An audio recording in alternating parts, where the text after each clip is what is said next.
Čo je čierna diera? Čierna diera je vesmírny objekt s veľmi vysokou gravitáciou. Veľmi vysoká gravitácia vzniká hlavne vďaka singularite, ktorá sa nachádza v nej, ale to si povieme v ďalšej časti prezentácie. Ako vzniká čierna diera? Čierna diera vzniká, keď masívna hviezda vyčerpá svoje palivo a zrúti sa pod vlastnou gravitáciou. Po explózii supernovy sa jadro hviezdy stlačí do extrémne malého bodu s nekonečnou hustotou singularity. Gravitácia je v tomto bode taká silná, že z jej okolia nemôže uniknúť nič ani svetlo. Kľúčové body vzniku čiernej diery. Koniec paliva. Hviezda nedokáže udržať jadrovú reakciu, prestáva produkovať tlak smerom von a víťazí gravitácia.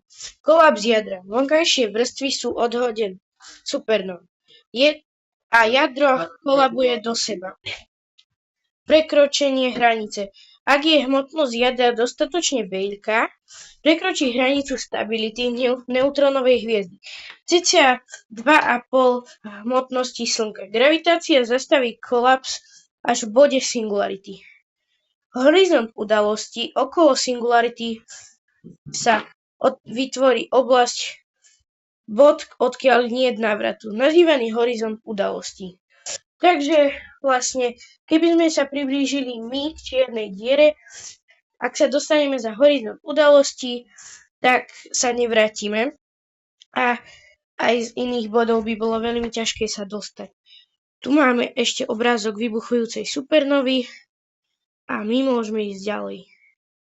Čo je vnútri čiernej diery? Je tam gravitačná singularita. Gravitačná singularita je bod v úplnom strede čiernej diery, kde sa hmota zrúti do oblasti s nekonečnou hustotou a nulovým objemom. Niečo veľmi, veľmi malé. Tu sú jej hlavné charakteristiky. Zánik fyzikálnych zákonov. V tomto bode prestávajú platiť naše súčasné fyzikálne zákony. Vrátane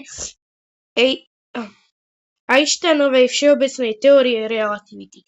To je zaujímavé, pretože si nikto asi z nás nevie predstaviť, ako by to vypadalo bez gravitačných a fyzikálnych zákonov, takže je super to tam mať. Nekonečné zakrivenie. Časopriestor v singularite je zakrivený tak extrémne, že pojmy ako kde a kedy strácajú svoj bežný význam, lebo tam není časopriestor vlastne, takže bez časopriestoru není ani čas, takže ani miesto. To dáva zmysel.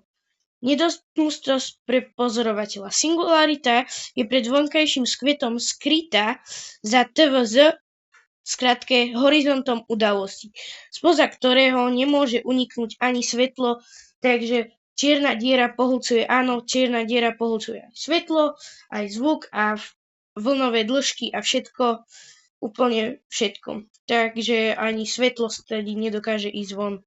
Osud hmoty. Čokoľvek, čo prekročí horizont udalosti, je neúprosne ťahané smerom k singularite, kde je hmota rozdrvená a podľa matematických modelov prestáva existovať v známej podobe. Takže teda podľa výpočtov